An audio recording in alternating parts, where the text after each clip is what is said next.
Era uma sexta-feira de sol inclemente quando Elisa, aposentada e de coração jovem, decidiu explorar a famosa feira de antiguidades que se instalava mensalmente na pacata cidade interiorana de Triunfo, no coração de Pernambuco. O ar cheirava a bolo de rolo, poeira seca e história.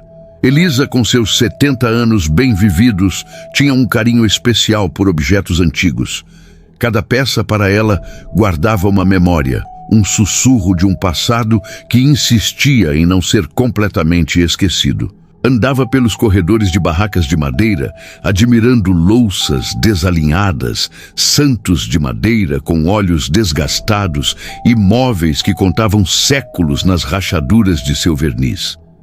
Foi no fundo da feira, em uma barraca sombreada por um velho umbuzeiro e administrada por um homem taciturno de olhos baixos, que ela a viu. Uma boneca de porcelana. Era assustadoramente realista, com cabelos de fios de seda negros presos em um coque severo, olhos de vidro de um azul profundo e ligeiramente desiguais, que pareciam seguir quem os observava. Vestia um traje de renda amarelada e embolorada, da virada do século, e suas mãozinhas delicadas seguravam um pequeno leque de madrepérola. Havia uma beleza mórbida nela, uma quietude que beirava a arrogância. Elisa, fascinada pela técnica e pela história que a boneca emanava, pensou imediatamente em sua neta Sofia, que adoraria aquela peça singular para sua coleção. "Quanto é pela boneca?" perguntou Elisa, erguendo-a com cuidado. A boneca era surpreendentemente pesada para seu tamanho. O vendedor, um homem magro de roupas escuras, nem olhou para seu rosto. R$100 e leva com a bênção de Deus, disse, a voz rouca, quase um sussurro. Ele embrulhou a boneca em um jornal velho e as mãos dele, Elisa notou, tremiam ligeiramente. "Ela é especial, tem muita história." A viagem de volta para sua casa em Recife foi tranquila. Elisa colocou a boneca, que decidira chamar de Cecília, em uma prateleira destacada em sua sala de estar, ao lado de outras antiguidades inócuas. Naquela noite, ao mostrar a neta por videochamada, Sofia ficou encantada. "Vovó, ela é linda, mas dá um pouco de medo, parece que está viva."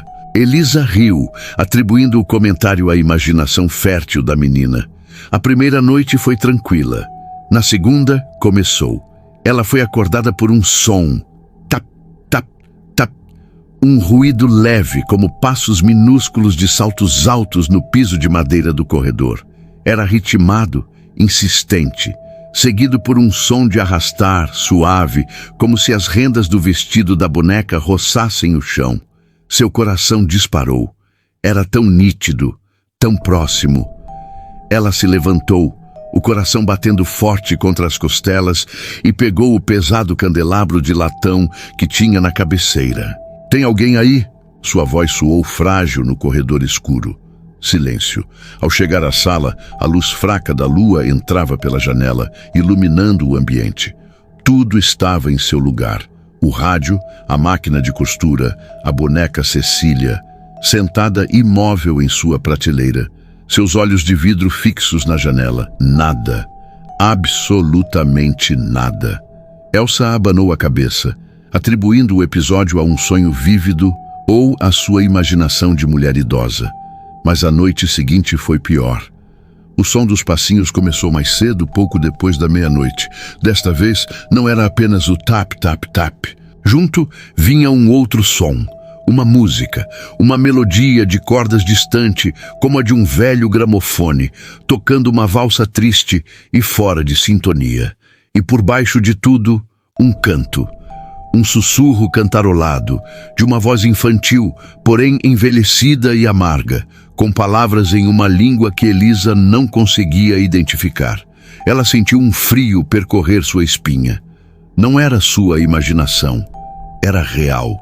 Enfiou os lençóis sobre a cabeça, tremendo, e passou a noite em claro, ouvindo a sinfonia macabra que se desenrolava na sala ao lado. De manhã, exausta, foi verificar. Nada. A sala estava impecável.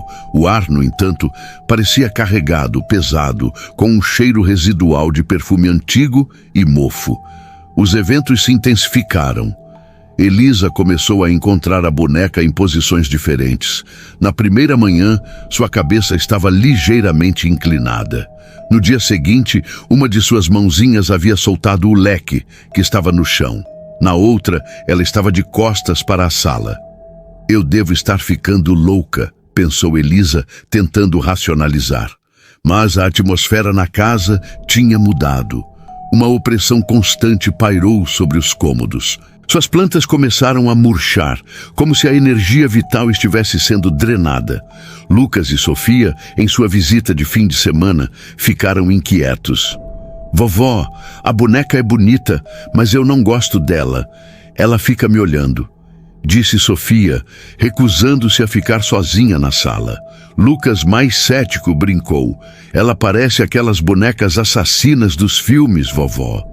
Mas mesmo ele, naquela noite, acordou gritando, dizendo que uma menina pálida com um vestido velho estava sentada na cadeira de balanço do seu quarto, balançando e cantarolando. A gota d'água foi quando Elisa, entrando na sala de manhã, viu a boneca Cecília não mais na prateleira, mas sentada em sua poltrona favorita.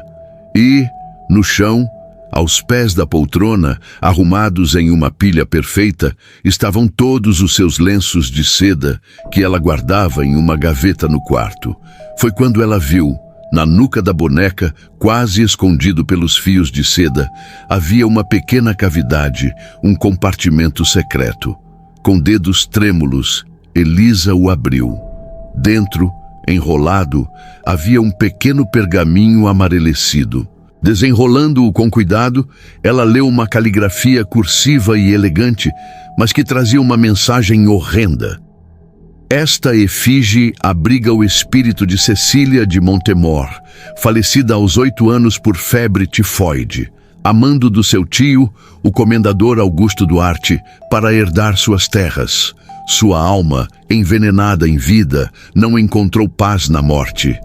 Que este corpo de porcelana a contenha para sempre, longe da luz e do repouso. 15 de março de 1898. O sangue pareceu congelar em suas veias. Comendador Augusto Duarte. Um nome que ela, como estudiosa amadora da história local, conhecia de velhas lendas sobre uma família poderosa e cruel do interior, envolvida em assassinatos e bruxaria para manter sua fortuna. A boneca não era um brinquedo. Era uma prisão. Uma gaiola de porcelana construída para prender a alma atormentada de uma criança assassinada, impedindo-a de seguir em frente e talvez de buscar vingança. A maldição e a raiva da pequena Cecília haviam com o tempo transbordado daquele recipiente, envenenando tudo ao seu redor. Ela não podia simplesmente jogá-la fora. Tinha que desfazer-se dela de maneira correta, com piedade e ritual. Lembrou-se de um amigo, um pai de santo de confiança que vivia em Olinda. Ligou para ele, sua voz trêmula, e contou a história toda, lendo a nota. O homem, sério, ouviu atentamente. Elisa, você trouxe para casa uma alma em tormento. Uma criança que sofreu uma grande injustiça e foi aprisionada após a morte. A dor dela é o que vaza da boneca. Traga isso para mim. Precisamos libertá-la, não destruí-la. Naquela mesma tarde, Elisa embalou a boneca em um pano branco, seguindo as instruções do amigo. A viagem até Olinda foi surreal. Ela sentia um frio intenso vindo do pacote no banco do passageiro e, por vezes, jurava ouvir um soluço abafado vindo de dentro do embrulho. No terreiro, sob a luz de velas azuis e brancas e ao som de cânticos suaves e consoladores, o pai de santo realizou um ritual delicado. Ele não ordenou, mas suplicou. Falou com o espírito da pequena Cecília, oferecendo-lhe conforto, luz e a promessa de um novo começo, longe daquela prisão de porcelana. Pediu-lhe que perdoasse os que a feriram e que aceitasse a paz que lhe era devida. O ar no quarto ficou momentaneamente gélido, e então uma sensação de calor suave tomou conta do ambiente. Elisa jurou ter ouvido um último e longo suspiro, desta vez de alívio infantil, seguido pelo distante som de risadas e passos correndo para longe. Quando o ritual terminou, o pai de santo desmontou a boneca com cuidado, separando a porcelana, as roupas e o cabelo. Cada parte foi limpa com ervas e enterrada separadamente em um local consagrado na natureza, marcado com flores brancas. Elisa voltou para casa exausta, mas com o coração mais leve. Naquela noite, pela primeira vez em semanas, não houve passinhos, não houve música, não houve cantorias. A casa estava silenciosa, apenas com os ruídos normais da noite. A atmosfera pesada havia se dissipado, substituída pela paz familiar que ela tanto amava. As plantas voltaram a florescer, a energia opressora sumiu e o calor voltou aos cômodos. Elisa nunca mais sentiu a presença da menina triste. Ela havia aprendido uma lição terrível e valiosa. Algumas antiguidades não carregam apenas memórias. Carregam almas, e algumas foram feitas com a mais sinistra das intenções. A partir daquele dia, ela passou a olhar para os objetos antigos, não apenas com curiosidade, mas com uma profunda reverência e um cauteloso questionamento sobre que tipo de história ou alma ela poderia estar convidando para dentro de seu lar. A identidade dela é um segredo guardado a 7 chaves. Para o mundo, ela é apenas Dona Marta, a proprietária do brechó Trecos Entralhas, um lugar empoeirado e fascinante na periferia da cidade, onde o passado parecia ter vindo para descansar. As prateleiras abarrotadas de louças, livros, roupas e quinquilharias eram o seu reino, e cada objeto tinha uma história que ela, com um sexto sentido aguçado, conseguia quase ouvir. Mas havia um preço a pagar por essa sensibilidade, um fardo que a levou a adotar um ritual de sobrevivência. Ela nunca contou a ninguém, mas as sombras que se apegavam a alguns itens que chegavam às suas mãos eram reais, e ela havia aprendido da maneira mais difícil a se proteger. A primeira grande lição veio com um boné. Um dia, uma mulher de rosto pálido e olhos vermelhos de tanto chorar apareceu no brechó. "Preciso me desfazer das coisas do meu marido", disse ela, a voz um fio. "Ele faleceu num acidente de carro. Não aguento mais ver tudo pela casa." Entre as caixas de roupas, livros e ferramentas, havia um boné de beisebol, azul e desbotado, com a logo de uma cervejaria. Era evidentemente o favorito dele, a aba levemente deformada pela forma como ele o usava. Dona Marta sentiu uma pontada de pena e comprou o lote todo. Naquela noite, o brechó, sempre silencioso após o fechamento, ganhou um novo som. É um ruído baixo, constante, que parecia vir do fundo da loja, da prateleira onde ela deixara o boné. Era o som de alguém sussurrando. Não dava para distinguir palavras. Era apenas um murmúrio angustiado, um sussurro de homem, cheio de um pânico contido. As luzes piscavam aleatoriamente na área, e uma vez, ao acordar no seu pequeno apartamento nos fundos da loja, ela jurou ter visto a silhueta de um homem sentado na escrivaninha, com o boné na cabeça, a chorar baixinho. O ar ficava gelado perto do objeto e um cheiro fraco de gasolina e borracha queimada impregnava o local. Foram noites terríveis de insônia e um medo constante. Ela só encontrou paz quando, numa intuição desesperada, pegou o boné, dirigiu-se até um cruzamento distante e, após uma prece simples, incinerou-o. O sussurro cessou na mesma hora.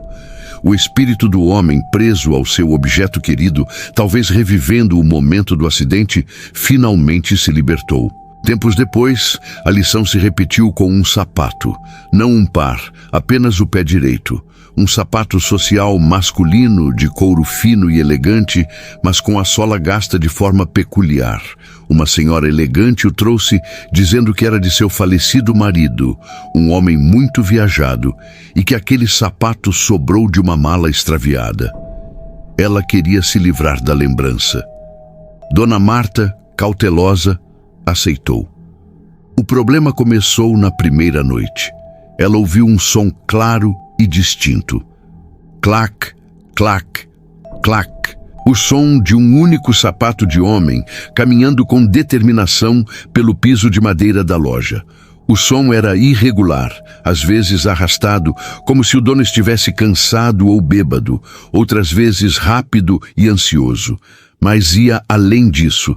Ela começou a sentir uma presença atrás dela, uma sensação opressiva de estar sendo seguida. Virava de repente e não via nada, mas a atmosfera ficava pesada. Certa madrugada, ao se levantar para beber água, ela viu, na poeira fina que cobria o chão da loja, uma única fileira de pegadas, feitas por um sapato direito, que começavam do nada no meio da sala e levavam até a porta dos fundos, como se alguém tivesse entrado e saído. O terror foi tão grande que ela trancou a porta do seu quarto e não saiu até o amanhecer. No dia seguinte, com o coração aos pulos, ela pegou o sapato. Havia uma energia de solidão e inquietação nele. A energia de um nômade que morreu longe de casa, com seu par incompleto. Ela não o destruiu, mas levou-o até um rio e o lançou nas águas correntes, após banhá-lo em sal grosso e rezar para que o espírito daquele viajante encontrasse o caminho de volta, que pudesse, finalmente, descansar. O som de passos solitários nunca mais foi ouvido. A terceira grande provação veio em forma de um relógio de pulso. Um modelo antigo de ouro pesado e caríssimo que uma família trouxe após a morte do patriarca, um empresário rico e, segundo os boatos, extremamente avarento e controlador. O relógio era lindo, uma peça de museu, mas Dona Marta sentiu um frio ao tocá-lo. Ela o colocou numa vitrine, hoping que a beleza superasse o mau pressentimento. Mal sabia ela. Naquela noite, um novo som juntou-se à sinfonia de assombrações do brechó. O tic-tac. Não era o tic-tac suave de um relógio comum. Era alto, metálico, implacável. Tic-tac, tic-tac. Soava como um martelo batendo em uma bigorna dentro do seu crânio. Ele ecoava por toda a loja, invadia seu quarto, tornava o sono impossível. Era o som do tempo do homem rico, um tempo controlado, contado e que agora, na morte, parecia um tormento. Junto com o som, vinha uma ansiedade paralisante. Dona Marta começou a sentir uma pressão no peito, uma necessidade doentia de verificar fechaduras, de contar dinheiro, de organizar e reorganizar as prateleiras, um reflexo da mente obsessiva que outrora possuíra aquele relógio. Ela não via aparições, mas sentia uma presença masculina e autoritária vigiando cada um de seus movimentos, desaprovando a desorganização do seu brechó. Depois de 3 noites em claro, com os nervos à flor da pele, ela entendeu. O espírito do homem rico não estava preso à lembrança de um momento traumático, mas à sua própria natureza controladora e materialista. O relógio era o símbolo máximo disso. Ela o tirou da vitrine, envolveu-o em um pano preto e, num ritual mais elaborado, lavou-o com água e sal grosso, rezando não apenas pela paz da alma daquele homem, mas também para que se desapegasse da riqueza e do controle que já não tinham significado. Só então ela o doou para um museu, longe dali. O silêncio que se seguiu foi abençoado. Foram várias as situações assombrosas. Uma vez, um vestido de noiva que fazia a pessoa que o visse ser tomada por um ciúme doentio e irracional. Outra, um rádio antigo que sintonizava sozinho em estações de uma era há muito passada, com vozes sussurrando notícias de desgraças. Um espelho de moldura negra que refletia não quem estava à sua frente, mas um corredor escuro com figuras paradas, observando. Ela viveu tudo isso em segredo. Aprendeu que objetos, especialmente os muito queridos ou que testemunharam fortes emoções, podem se tornar como baterias, armazenando a energia de seus antigos donos. Alegria, tristeza, raiva, trauma, tudo podia impregnar a matéria. E às vezes, quando a emoção era forte o suficiente, ou a morte súbita e violenta, um fragmento da alma, um eco, podia ficar preso ali, repetindo seu tormento para sempre. Até os dias de hoje, Dona Marta ainda vive essa realidade paralela. O brechó Trecos Entralhas ainda está aberto e ela continua a ser a mulher gentil e discreta que todos conhecem. Mas o que ninguém sabe é que na sua sala dos fundos ela mantém um balde com água e sal grosso e um pequeno altar com uma vela branca. Antes de qualquer novo lote de itens entrar na loja principal, ela os abençoa em silêncio, pedindo paz para as almas que possam estar ligadas àqueles objetos. E para os que trazem uma energia mais pesada, ela realiza seu ritual, uma oração sincera, um banho de sal grosso e, se necessário, o desapego final, libertando o objeto e o espírito de maneira respeitosa. Ela não é uma caça-fantasmas. É uma zeladora, uma guardiã do limiar entre os vivos e os ecos dos que se foram, garantindo que o passado, por mais doloroso que seja, não perturbe a paz do presente. E assim, entre preces e grãos de sal, ela mantém as sombras do Trecos Entralhas sob controle. Objetos antigos carregam muito mais do que valor histórico. Trazem consigo a energia de quem um dia os possuiu. Quando compramos algo em um brechó, não levamos apenas uma peça bonita ou rara, mas também fragmentos de vidas, emoções e, às vezes, tragédias esquecidas. Muitos acreditam que itens antigos podem guardar cargas espirituais. Há quem relate ouvir passos, ver sombras ou sentir presenças depois de levar um objeto desses para casa. Quadros, bonecas, espelhos e joias antigas podem se tornar pontes entre o mundo dos vivos e o dos mortos. É por isso que, ao adquirir algo usado, é preciso cuidado. Alguns objetos são testemunhas silenciosas de dor, sofrimento ou até de rituais obscuros. Nem tudo o que é belo deve ser possuído, pois certas lembranças não foram feitas para serem revividas. Essa reflexão nos lembra que não apenas os objetos guardam energia, nós também deixamos parte de nós neles. Quando o passado e o presente se cruzam, o que desperta pode ser tanto a saudade quanto o medo. Por isso, antes de levar algo antigo para casa, olhe bem.